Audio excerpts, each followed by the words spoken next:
Parce que tout ça, c'est de la merde, quoi. C'est vos questions, c'est de la merde. Enfin, pardon, mais... Ça sert à rien. Mais ça sert à rien, votre truc. On n'a pas avancé d'un poil dans votre interview, là. Crayonniste, bonjour. Dans l'épisode d'Œil pour Œil d'aujourd'hui, j'ai discuté avec Fabrice Divisio. Fabrice Divisio, avocat du docteur Raoult pendant le confinement, qui s'est fait connaître dans l'émission Touche pas à mon poste, dans lequel il prenait parti, justement, contre le gouvernement.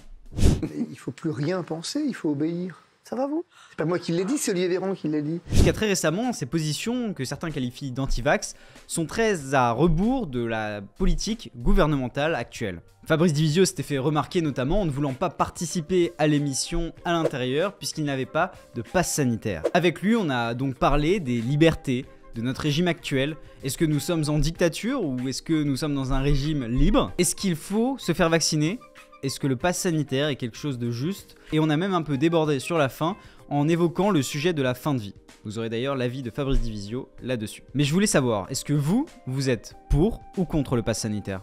Dites-moi en commentaire et je vous souhaite une bonne vidéo. Mais bien sûr, le véganisme est du spécisme libéral. Des personnes âgées dans les EHPAD avec plus de monde pour torcher les vieux alzheimeriens. Est-ce qu'on est aujourd'hui à l'égalité entre les femmes et les hommes ou est-ce qu'on n'y est pas du tout? Aucun média en France ne ment. Bonjour Fabrice Divisio. Bonjour. Merci d'être ici aujourd'hui pour cette émission d'Œil pour Œil.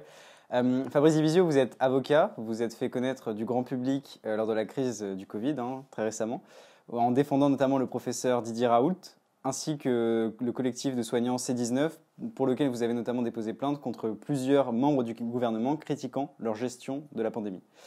Vous êtes aussi fait connaître par vos nombreux passages dans l'émission Touche pas à mon poste, notamment pour vos positions très critiques sur le pass sanitaire et la vaccination. Et vous n'avez pas hésité d'ailleurs à comparer la vaccination obligatoire à un viol, car c'est un acte fait sous la contrainte. On vous force à porter atteinte, je vous cite là, on vous force à porter atteinte à l'intégrité de votre corps. Alors je vais commencer... Non, alors c'est pas le vaccin, c'est pas l'obligation vaccinale que j'ai comparé à un viol, c'est le pass sanitaire que j'ai comparé à un viol. C'est pas tout à fait la même chose, parce que l'obligation vaccinale c'est un autre débat, et l'obligation vaccinale elle existe en fait. Et l'obligation vaccinale on peut la débattre tant qu'on veut, je considère qu'elle serait une erreur sur le plan politique et juridique, mais elle vous place dans une situation d'égalité entre tout le monde. En fait. Le pass sanitaire, c'est autre chose. C'est le pass sanitaire qui est un viol. D'accord, excusez-moi. Donc je voulais commencer avec une première question. Est-ce que vous êtes vacciné? Je vous le dirai pas. Vous voulez pas le dire? Non, c'est pas ça. C'est comme le vote, non, pas du tout. Je vous parlerai de ma vaccination lorsque vous me parlerez de votre dernier toucher rectal. Donc c'est quelque chose qui doit rester... Je sais pas, parlez-moi de votre dernier toucher rectal, je vous parlerai de la vaccination. Parlez-moi de votre dernière visite chez l'urologue. Alors pour le coup, je ne suis jamais allé moi personnellement. Vous avez tort peut-être.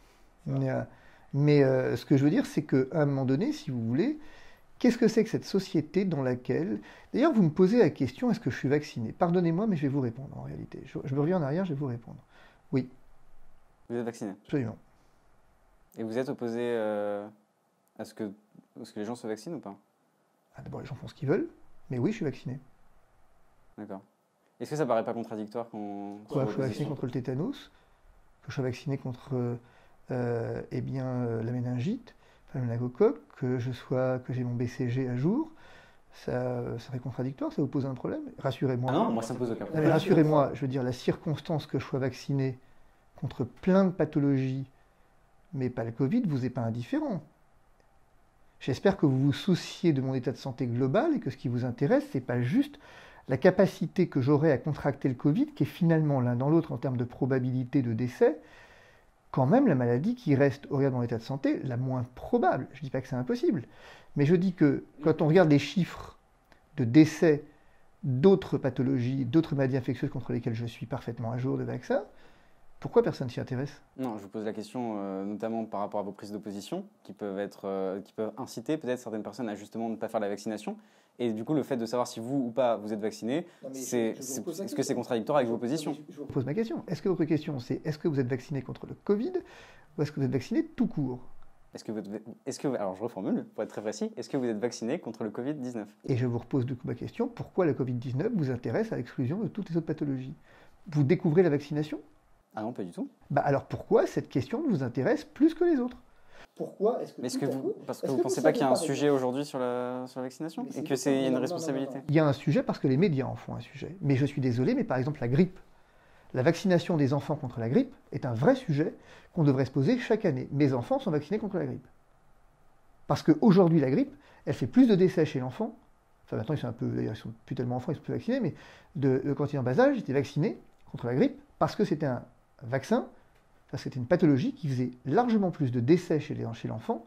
On est monté certaines années jusqu'à 83 enfants décédés de la grippe.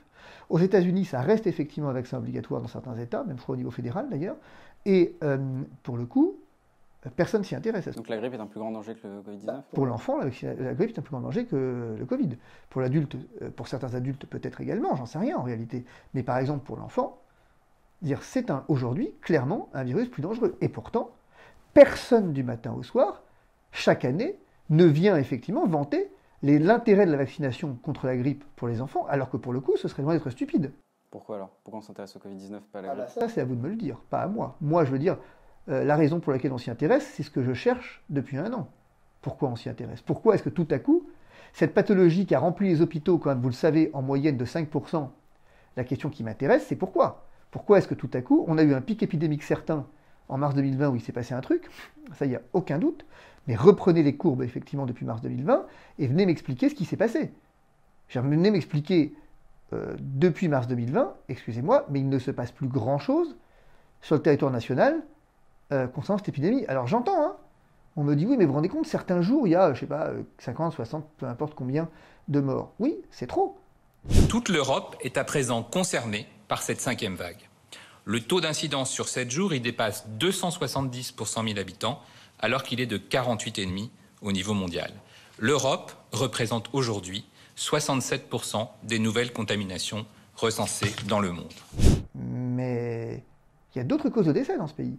Le Covid et les retards de soins ont effectivement engendré une perte de chance chez des patients qui souffraient de cancer, par exemple, qui est quand même dramatique. Donc à un moment donné, si vous voulez, moi je veux bien qu'on vienne focaliser l'attention sur le Covid, mais posons-nous la question différemment.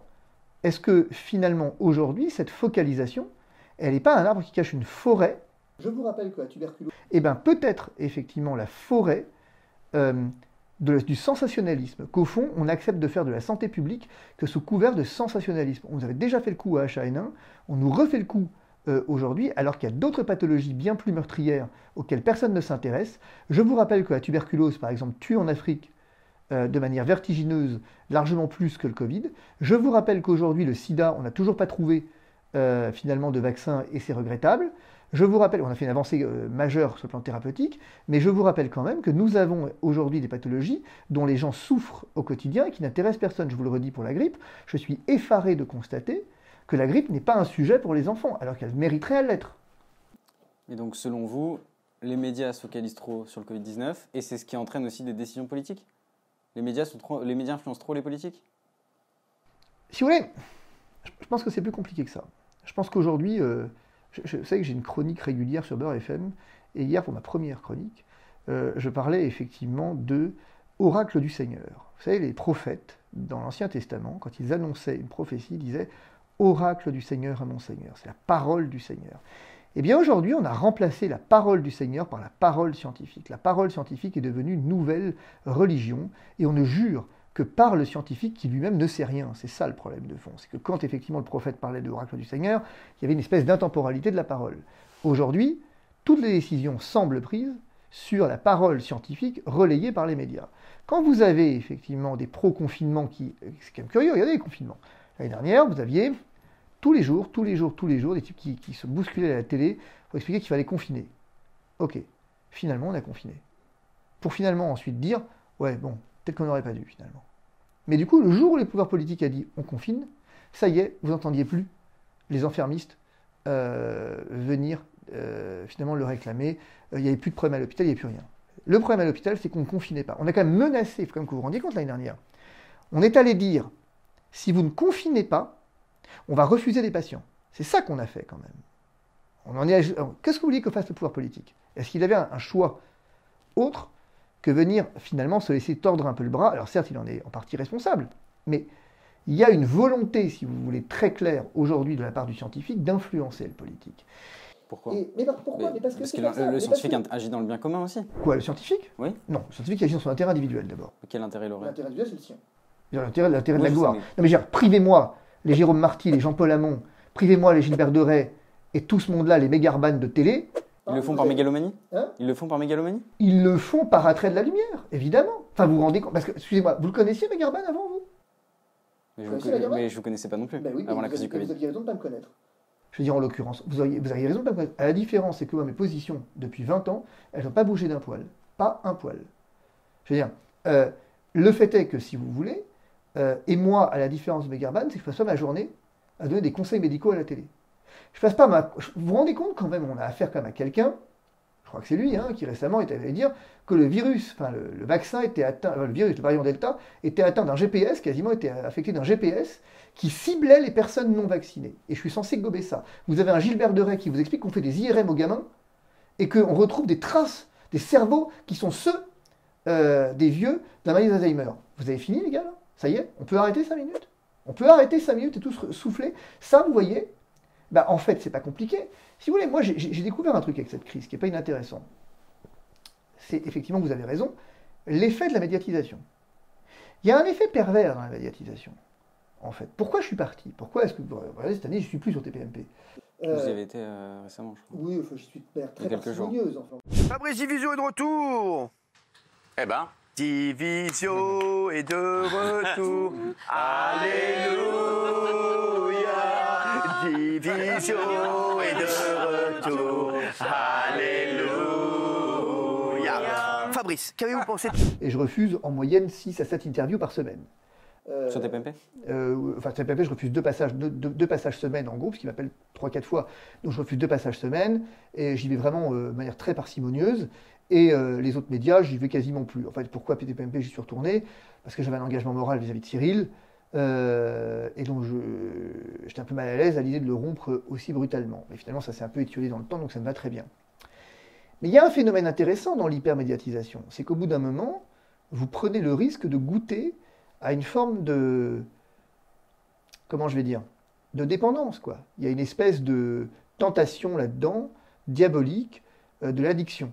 C'est-à-dire qu'en fait, plus vous y allez, plus on vous regarde, plus on vous invite, logique, plus on vous invite, bah, plus vous aimez qu'on vous invite, etc. Et au bout d'un moment, bah, vous vous rendez compte que vous êtes complètement instrumentalisé et que vous contribuez, je ne sais pas si le mot hystériser le débat est juste, mais vous contribuez finalement à avoir une forme de confusion dans le débat. Et au fond, vous venez parfois simplifier des choses compliquées. Parce que le média est ainsi fait que c'est le format. Et vous êtes à la recherche du sensationnalisme et plus de la vérité. Et bien moi j'ai arrêté. Moi j'ai dit à un moment donné, j'ai dit ce que j'avais à dire. Maintenant tout le monde connaît ma position, tout le monde sait effectivement que je n'ai jamais demandé à personne de m'écouter. J'ai dit allez voir les sources, allez voir les sources, allez voir les sources. Sauf que en face, ce qu'on nous dit c'est écoutez-moi, écoutez-moi, écoutez-moi. Et on continue de dire écoutez-moi, écoutez-moi, écoutez-moi. Parce qu'il y a une espèce de plaisir malsain à se regarder, quoi, c'est tout. Ils adorent ça, il faut être honnête, c'est pas de la mégalomanie, c'est juste comment je vais dire, c'est de l'orgueil, en fait, c'est de la vanité. Écoutez, vous connaissiez, vous, les infectiologues avant cette crise? Personne ne les connaissait. Je veux dire, personne ne les connaissait. Vous savez que en Italie, il y a eu un scandale, par exemple. Mais donc quoi, les infectiologues auraient monté cette crise de toutes pièces pour arriver à la médiatisation? Certainement pas, assurément pas. Bien sûr que non. Mais bien sûr que non. C'est pas ça. C'est que, en fait, les infectiologues, les réanimateurs, tout à coup, on les écoute. Et si on les écoute, ils découvrent qu'ils ont une puissance médiatique. C'est quoi, il y a un problème du Covid, les infectiologues se rajoutent là-dessus et surfent sur la vague pour amplifier le phénomène? Oh bah, finalement, oui, forcément. C'est-à-dire qu'ils amplifient le phénomène, absolument. Enfin, je veux dire, soyons sérieux, qu'est-ce qu'on reproche à Raoult? D'avoir été rassuriste. On le lui a dit à l'audience. On lui a dit, enfin, monsieur, vous êtes qui pour rassurer les populations? L'ordre lui reproche de rassurer les populations. Donc aujourd'hui, le rôle du médecin dans cette crise... Il lui a vraiment dit ça? Ah, bien sûr. Le rôle n'est absolument pas de rassurer les populations, mais le rôle est de les inquiéter. Parce que si vous voulez qu'on tienne, si vous dites à quelqu'un ce que vous avez est super grave, vous avez une chance qu'il observe le traitement. Si vous lui dites, écoutez monsieur, l'un dans l'autre, bon, bah, c'est pas non plus gravissime. Bah, votre compliance au traitement, elle s'en trouve atteinte. Et donc, si vous voulez que les citoyens respectent les mesures que vous avez prises, qui vont pas de soi quand même, qui sont pas naturelles, eh bien, vous n'avez d'autre choix que leur faire peur. Et vous avez besoin de relais pour leur faire peur, et vous avez besoin de victimes consentantes. Et bien, les médecins sont des victimes consentantes sur ce plateau. Sur cette crise dans les plateaux, sont des victimes consentantes. Et bien moi, c'est ça que je fustige depuis un an. Il a dit la liberté, c'est d'obéir au risque d'être banni de la société. C'est clair, non? La liberté, c'est d'obéir aux lois au risque d'être banni de la société. Bah, ça s'appelle une dictature. Donc vous avez pris cette définition. Est-ce que, déjà, est-ce que c'est vraiment ce qu'on peut dire qu'une dictature, c'est forcément ça? Parce que la définition dans le Robert, hein, j'ai été regarder, c'est la définition du Robert, c'est concentration de tous les pouvoirs entre les mains d'un individu, d'une assemblée, d'un parti, d'une classe. Pouvons dans une dictature. Je vous pose la question, vous venez de me la définir. Non mais attendez. Non, excusez-moi, je suis pas d'accord. Non mais je vais vous répondre, je suis pas d'accord. C'est pour vous que vous êtes en dictature, pas pour moi, c'est pour vous que c'est en dictature. Vous venez de m'expliquer qu'on est en dictature, vous venez de me le démontrer. Donc, mais moi là, mon avis n'intervient pas forcément. Moi, je reprends. Vous venez de me définir la dictature et je vous réponds. Pour répondre à votre question, reprenez votre définition. Si vous considérez qu'on est dans les clous de votre définition, bah, vous devez en tirer. Bah, justement, je ne sais pas si on est vraiment dans les clous de cette définition. Bah, commencez par vous poser cette question. Mais du coup, pour vous, on l'est. Bah, excusez-moi, mais à un moment donné, réfléchissons. Essayons de réfléchir. L'année dernière, l'Assemblée nationale a voté. Enfin, pas voté d'ailleurs, si elle a voté l'habilitation du gouvernement à légiférer par ordonnance, en temps de crise. Donc le pouvoir exécutif a concentré entre ses mains, en temps de crise sanitaire, l'intégralité des pouvoirs. L'Assemblée nationale a voté une prorogation de l'état d'urgence sanitaire. L'Assemblée nationale a eu quelques failles, et on a rappelé les députés pour venir voter comme le gouvernement le voulait. Mais on est d'accord, hein. Tout ça, c'est démocratique au sens où, effectivement, c'est constitutionnellement prévu. Bien. Mais en même temps, les décisions sont prises en Conseil de défense, et on a un communiqué de Conseil de défense tous les mercredis. Très bien. Mais c'est tellement rien, ce Conseil de défense, vous écoutez Gabriel Attal qui vous dit « Non mais je ne comprends pas pourquoi vous focalisez sur ce Conseil de défense, les décisions principales ont été prises à l'Assemblée. » Alors pourquoi vous classifiez secret défense les décisions du Conseil de défense? Pourquoi? Si ces décisions sont à ce point insignifiantes, pourquoi les classifier? Qu'est-ce que ça cache? Moi, j'ai un problème. Hein. La dictature, c'est quoi? C'est aussi lorsqu'à un moment donné, on fait l'apparence d'un contrôle démocratique, mais qu'en réalité, tout est décidé avant, et que la Chambre n'est qu'une chambre d'enregistrement pour garantir l'apparence de la démocratie. Si vous me posez la question de savoir si on est sur une apparence démocratique, je vous réponds oui. Si vous me posez la question de savoir si véritablement on est une démocratie au sens où l'entendent les pairs, et notamment les pairs américains par exemple, qui sont des modèles en la matière, la réponse est non. Et que, en l'occurrence, effectivement, nous sommes face à une véritable problématique en France, c'est que j'aimerais bien savoir ce que ce Conseil de défense a décidé. Mais ça, cher ami, je ne le saurais pas avant 50 ans. Qu'est-ce qu'on fait là? Bah rien, c'est tout le problème, c'est qu'on ne fait rien. Le problème, c'est qu'on ne peut rien faire. Parce que finalement, ceux qui s'opposent... Vous avez vu quand même que le Conseil scientifique vient de vous expliquer qu'il fallait mettre des jauges au rassemblement, y compris au rassemblement politique. On fait comment pour faire campagne présidentielle avec des jauges? À qui ça va profiter, à votre avis? Est-ce que ça va profiter à ceux qui ont l'apparatchik derrière eux, et principalement les sortants? Ou est-ce que vous pensez qu'effectivement, les petits candidats vont pouvoir se permettre d'avoir des jauges sanitaires? Est-ce que vous pensez que ces jauges sanitaires, alors que le même conseil scientifique il y a un an et demi vous disait qu'on pouvait aller voter sans crainte et sans masque, aujourd'hui effectivement vous impose, ou tend à vouloir vous imposer, peu importe ce que fera le gouvernement, mais tend à vouloir vous imposer des passes sanitaires et ou des jauges sanitaires dans les rassemblements politiques, à l'aube de la campagne présidentielle. Et vous m'expliquez que tout ça est norme et démocratique? Ok, vous pouvez le croire. BFM vous le dit, donc c'est que c'est vrai. Mais excusez-moi si mes sources sont pas BFM, quoi. Et que si j'ai un minimum de culture qui va au-delà de TPMP. Et que, en l'occurrence, un homme qui ne connaît pas son passé s'expose à le revivre. Et c'est exactement ce qu'on est en train de vivre ici. On est en train de vivre quelque chose qui est le basculement civilisationnel. Il y a un basculement civilisationnel. Vous savez, je vais vous dire un truc. Vous m'expliquez un truc tout à l'heure qui est intéressant. Vous me disiez, en temps de crise, il est quand même normal, plein de choses. Il est normal d'avoir une restriction des libertés, il est normal d'avoir une concentration des pouvoirs. Ok, bah c'est ce qui a conduit Hitler au pouvoir. C'est ce qui a conduit le fascisme. C'est exactement toutes les dictatures.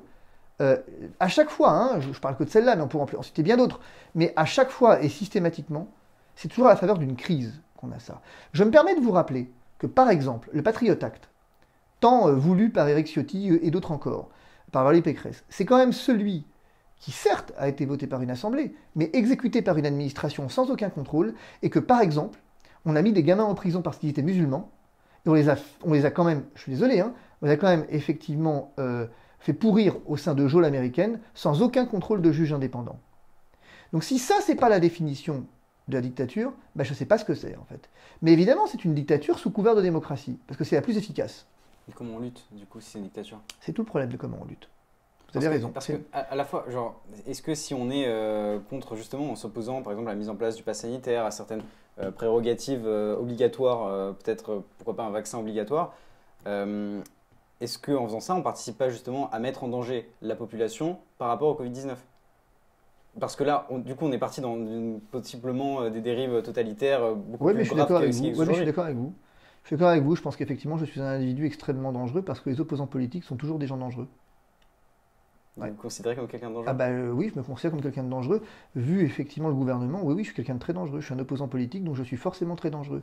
Quand en réalité, vous avez parfaitement raison, le principe même de l'opposant politique, dans une tyrannie ou une dictature selon le cas, eh bien c'est celui qui met officiellement en péril le bien commun. Jamais vous n'opposez, jamais, vous venez emmerder quelqu'un, pour faire simple, parce que c'est un opposant. Jamais.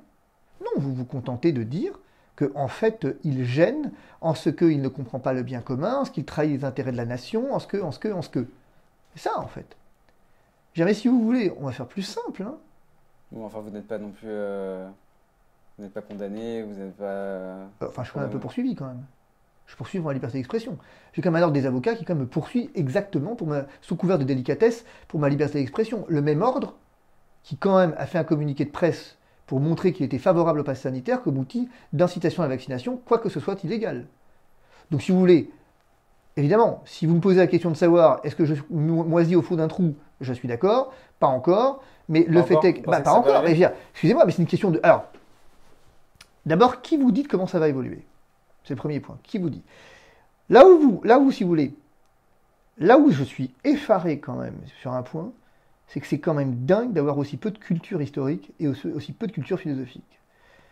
D'abord, vous confondez... Vous dites ça vraiment? Je dis ça par rapport à tout le monde. Vous confondez à deux points. Vous confondez la nature et le degré.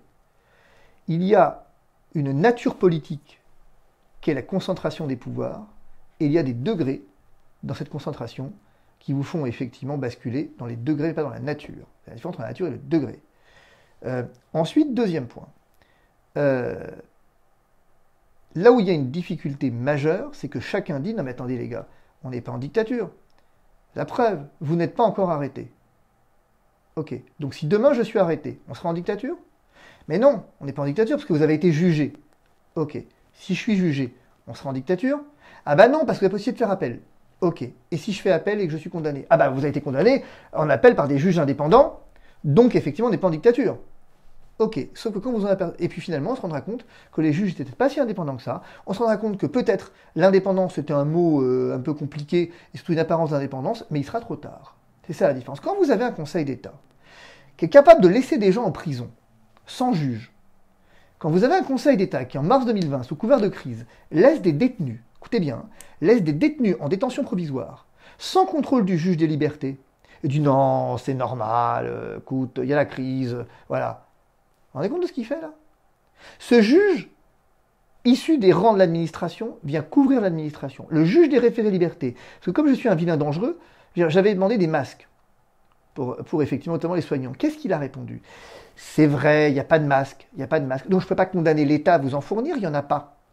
Mais sauf que ce n'est pas ton problème. Ton problème, c'est de le condamner. Après, l'exécution, c'est une autre affaire.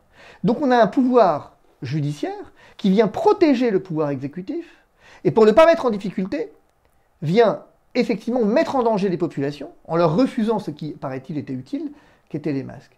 Vous avez quand même un Conseil d'État à qui qu'on saisit, qu'on dit « excusez-moi les chéris ». Là, j'ai quand même un souci majeur, c'est que votre gouvernement, il vous explique que c'est une incitation à la vaccination, c'est lui qui le dit. Regardez, moi j'ai 15 plateaux télé où les gens le disent. Vous avez dit en juillet que c'était pas légal, bah, je vous dis c'est pas légal.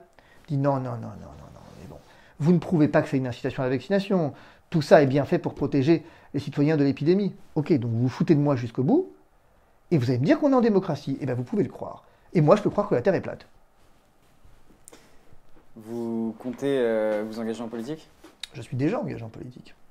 À partir du moment où finalement je reçois des soignants le 11 décembre, où j'organise un Noël des soignants, à partir du moment où j'organise à mon cabinet des journées de reconversion professionnelle des soignants, c'est de la politique. À partir du moment où je réponds aux questions des gens et j'essaye d'aider les gens à chaque manif auquel je suis allé, j'avais une tente de la rencontre où les gens venaient me voir, c'est de la politique. À la différence effectivement des républicains qui sont aujourd'hui en congrès avec leur deuxième tour, là, je veux dire, la politique, elle n'est pas l'entre-soi. La politique, c'est d'aller à la rencontre des gens. La politique, c'est d'aller régler les problèmes des gens. Christine Boutin avait cette expression que je trouvais magnifique. L'anecdote, c'est que je lui disais, quand on parlait avec quelques cadres du parti, quand j'y étais d'élection, je ne me vois pas du tout élu au municipal, c'est régler les problèmes de poubelle des gens. Et ils avaient tous une expression que Christine aurait fait sienne, qui était de dire, mais la politique, ça n'est que ça, s'occuper des poubelles des gens. Et c'est vrai, ben moi vous voyez, je m'occupe des poubelles que le gouvernement a laissées derrière lui, parce que le gouvernement il est pour le tri sélectif, mais sauf qu'effectivement c'est exactement ce qu'il fait avec les citoyens aujourd'hui, il fait du tri sélectif. Il y a les bons déchets et les mauvais déchets. Qui sont les mauvais déchets? Les mauvais déchets, c'est tous ceux qui n'obéissent pas à la politique du gouvernement. C'est les soignants qui ont refusé de se laisser contraindre. C'est les salauds d'antivax qu'il faudrait contraindre. C'est les salauds d'antivax qui aujourd'hui, effectivement, je résume, les salauds d'antivax à qui on veut mettre des baffes, sortir la boîte à claques, qu'on veut emmener entre deux gendarmes pour piquer. Les antivax qui, effectivement, font peser, sont des égoïstes, et c'est sur eux que pèse la responsabilité de l'épidémie. Donc il y a 10% de la population sur qui pèse la responsabilité de l'épidémie. Je veux dire, en gros, la population des non-vaccinés à laquelle j'appartiens et dont je suis aujourd'hui particulièrement fier d'être un fer de lance, eh bien, constitue un bouc émissaire facile. Eh bien, moi, je dis que quand on commence à avoir des minorités comme bouc émissaire, ça finit toujours mal. Que ce que j'accepte pas, c'est qu'on dise, écoute mon chéri, tu veux faire du sport? Si tu veux, mais tu te fais vacciner d'abord. Ça, c'est inadmissible. C'est inadmissible parce que, du coup, je crois beaucoup par ailleurs à ce que dit Raoult sur ce point. J'y avais jamais pensé, mais je trouve pas ça stupide. Quand il dit, je ne sais pas si c'est vrai ou pas, mais j'aime bien l'idée de dire quand vous contraignez des gens en train de se faire vacciner, vous ne pouvez pas imaginer autre chose qu'un effet nocebo. Quand vous avez des mecs qui sont vaccinés en pleurs, quoi. On a des témoignages de gens qui se font vacciner en larmes. Vous avez des exemples qui me sont rapportés de gamins qui sont tenus par un parent. Et c'est comme tous les vaccins, aucun enfant n'a pris Non, des ados. Je veux dire, vous avez des ados, je veux dire. Vous avez des ados, 12-13 ans, bon, qui sont tenus, qui je veux pas, et il est piqué quand même. D'abord, ça interroge la responsabilité du médecin, comme qui fait ça. Bon, au passage. Et deux, je crois beaucoup que de toute façon, je ne sais pas si les effets secondaires qu'on voit sont liés à un effet de nocebo, sont liés à un effet du vaccin, etc. Mais ce que je sais, c'est que vous n'allez pas avoir effectivement, vous n'allez pas améliorer les choses avec ça. Hein. Je vous posais la question tout à l'heure de la politique, parce que est-ce que vous envisagez notamment d'avoir un mandat? Absolument. Alors, est-ce que, au-delà de la politique dont vous parlez je vais vous donner ma vision de la politique quand même, c'est intéressant ce que vous dites. Au risque de vous surprendre, c'est-à-dire que c'est une vraie question, c'est un vrai problème d'ailleurs. Je ne sais pas. Par exemple, vous voyez, je reprends un exemple second tour classique, enfin classique, pas classique d'ailleurs, mais Marine Le Pen, Emmanuel Macron, je ne voterai pas Emmanuel Macron, ça c'est certain, et il est quasiment certain, même certain, que je ne voterai pas non plus Marine Le Pen, par exemple. Si c'est Zemmour, Macron. Non, Zemmour, c'est pas possible. Je veux dire, Zemmour, c'est pas possible en fait. Pas du tout, je le connais pas, donc j'ai pas d'animosité particulière à son égard. Sans doute un homme extrêmement brillant. Mais là aussi, je ne comprends pas bien quel est son programme, en fait. Je ne sais pas. Je sais pas. Est-ce qu'il est vraiment à l'écoute des Français? Ce que j'aime pas avec Zemmour, je termine d'un mot, mais ce que j'aime pas avec Zemmour, c'est qu'en fait, c'est pareil. Il utilise le système du bouc émissaire, en fait. Et puis, franchement, un type qui vous dit qu'il faut franciser les noms des enfants, vous vous dites, on a raté un truc là. Attends, le mec, excuse-moi, chérie, on est en pleine crise mondiale là. On va avoir une récession économique majeure. On a des véritables problèmes d'endettement public au plafond. On a une restriction des libertés comme jamais connue. Et tu viens m'expliquer que ton urgence, c'est de franciser les noms, les prénoms. Dire, si on en est là, on a raté un truc quoi. Hein. Et puis, je vous rappelle que c'est un peu insolite, mais je suis quand même chroniqueur sur Beurre FM, moi. Et donc. J'ai un autre problème, c'est que moi, le signe religieux dans l'espace public que voudrait, si j'ai bien compris, abolir encore plus définitivement que ça le fait actuellement Éric Zemmour, moi j'y suis favorable. aux signes religieux dans l'espace public, j'y suis extrêmement favorable. On peut pas dire que vous êtes de droite ou plutôt de gauche, vous n'avez pas de... J'en sais rien, je veux dire, certains diraient, selon la formule... Est-ce que votre proximité avec Christine Boutin peut vous classer à droite, par exemple? En fait, c'est ce que j'ai dit à l'Obs, par exemple, qui me disait il y a quelques semaines, mais finalement, est-ce que vous êtes proche de Florian Philippot? Je lui dis, c'est compliqué d'être proche de Florian Philippot, puisque finalement, sur les questions fondamentales éthiques, je suis quand même beaucoup plus proche d'un Jean-Frédéric Poisson, et donc du mouvement de Christine Boutin, finalement, que d'un Florian Philippot. Mais vous savez, moi je crois que tout est question finalement de dignité d'homme, rien d'autre en fait. Qu'au fond, moi, mon parti, il n'est jamais que celui de la dignité de l'homme. Aucune autre. En fait, je m'en fiche quelque part d'être à droite, à gauche. Moi, je m'en fiche d'avoir une politique libérale ou sociale, c'est pas ça le problème. Ce qui m'intéresse, c'est quelle est la politique qui va respecter le plus la dignité de l'homme. Et curieusement, quand je dis ça, on me dit, c'est pas un programme ça. Depuis quand la dignité de l'homme n'est pas un programme? Depuis quand la dignité de l'homme ne devrait pas être l'unique souci des hommes publics? Je ne comprends pas. On peut faire une politique juste sur la dignité de l'homme? J'espère que c'est l'alpha et l'oméga, la dignité de l'homme. J'espère que la dignité de l'homme, elle est l'alpha et l'oméga de toutes les politiques publiques, parce que votre politique économique, si elle ne tient pas compte de la dignité de l'homme, ça se transforme en esclavage. Si votre politique démographique, elle ne tient pas compte de la dignité de l'homme, ça se transforme en paupérisation de masse. Si votre politique de santé ne tient pas compte de la dignité de l'homme, vous avez un système de santé à plusieurs vitesses. La dignité de l'homme, elle est intrinsèque. Si vous ne respectez pas les plus fragiles, si vous n'avez pas, alors évidemment, le problème c'est que la plupart des gouvernants et moi n'avons pas la même définition du fragile. Et même de la dignité de l'homme en soi. Oui, mais pour moi, la dignité de l'homme, elle ne commence pas effectivement à la naissance, par exemple. Vous voyez? C'est que l'essentiel étant invisible aux yeux, je considère qu'une politique, l'IVG comme droit est un problème. Vous êtes contre l'avortement? Je ne suis pas contre l'avortement, je suis contre l'IVG comme droit. Non, il n'y a pas de droit à l'IVG. Il n'y a pas de droit à l'interruption d'une grossesse. Il y a un accompagnement d'une souffrance qui peut conduire à une IVG. C'est pas la même chose.